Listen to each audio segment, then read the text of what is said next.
I still remember when I was in secondary school, I was extremely shy. I couldn't talk to any new friends, and all I could do was mumbling a few inaudible words and finally say, "Sorry, I've got to go. Talk to you later." And of course, I didn't talk to that person again. After a few incidents like that, I formed a belief that I was a lousy communicator. I kept that belief until my 10th grade.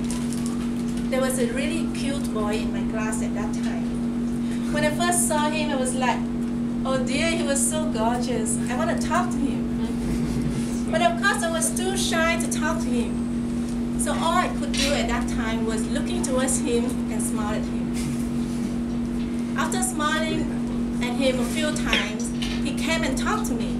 Now, can you believe it? He did come and talk to me. And after talking for a while, he said, you know what?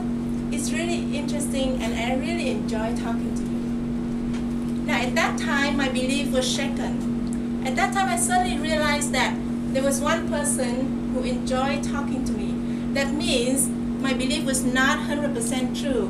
That means I wasn't a lousy communicator at all, at least to him. So it slowly dawned on me that that is the belief that kept me from being a better communicator.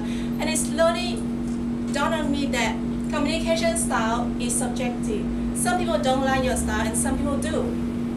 So if I want to improve my communication skill, I just need to adjust my style according to the people and situation at that time. So that also taught me the lesson about thoughts and belief. Now everything starts with a thought and a belief, which are produced by our mind. So isn't it amazing that our mind is pretty much the basis of our life, yet most of us have no clue how to make use of that powerful source. Now let's have a look at how our mind works.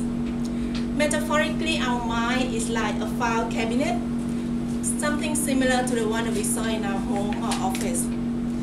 All the information comes in is filed and stored based on the folders for our future preference. So in every situation or scenario, we go to the files of our mind and retrieve the files and determine how to respond. Say, for example, I'm considering talking to a cute guy. I will go to the files labeled communication and decide what to do next. All the information I have about communication will be what are stored in the file called communication. So if my file saying that you are a lousy communicator, don't go and talk to him. So I won't, because I wouldn't want to embarrass myself. Now we decide based on what we think is sensible, logical, and appropriate at that time. We make what we think is the right choice. But the right choice may not be the successful one. Sometimes, in fact, what makes perfect sense to us at that time may consistently produce poor results. Say, for example, there's a lady in the mall. That couldn't be too hard to imagine, yeah? So she sees this green purse. It's on 25% off. She immediately goes to her mind and says, should I get this purse? In just a nanosecond, her mind comes up with an answer. You've been looking for a green purse to go with the green shoes you bought last week. So, it is just, and plus, it's just the right size. So go and get it. As she rushes to the checkout counter, her mind is not only thrilled that she's going to have this beautiful purse, but glowing with pride that she got it 25% off. To her mind, this purchase makes perfect sense. She wants it, she believes she needs it, and it is such a deal. However, at no point that her mind comes up with a thought, true, this is a great purse, and true, this is a really good deal.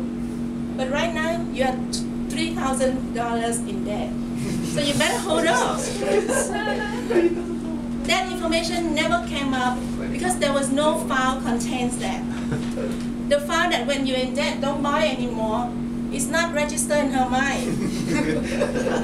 Which means that particular choice is not an option at all. Now, most of us believe that we live our lives based on choice, but this is not usually the case. If we are not conscious and careful enough, For the most part, we are like robots running on automatics, ruled by our past condition and old habits. That's when consciousness comes in. Consciousness is observing our thoughts and beliefs so that we can live from who we are today at the right moment and not being run by the programming from the past. Being conscious is living who we are today and not who we were yesterday. Beliefs are not necessarily right or wrong or true or false. They are just opinions passed around and around, down from generation to generation and to us. So, by knowing that, we can know that we can choose to release any belief or any way of being that is not supportive to our life. Remember, no thought lives in our head rent-free. Each thought or belief that we have will be either an investment or a cost. It will either empower us or disempower us. It will either move us towards happiness and success or away from them. So it is imperative for us to choose our beliefs and thoughts wisely. We need to realize that our beliefs and thoughts are not who we are, and they are not necessarily attached to us. If I hadn't been conscious enough, I wouldn't have stood here and talking to you like this in Toastmaster. I would have still believed that I'm a lousy communicator, and I live my life in denial that I cannot talk. So an old belief, there's a saying that an old belief is like an old shoe. We so value its comfort that we cannot realize there's a hole in it. So how about you? What are your beliefs? And are they still relevant and supportive to your life? Back to you, Toastmaster.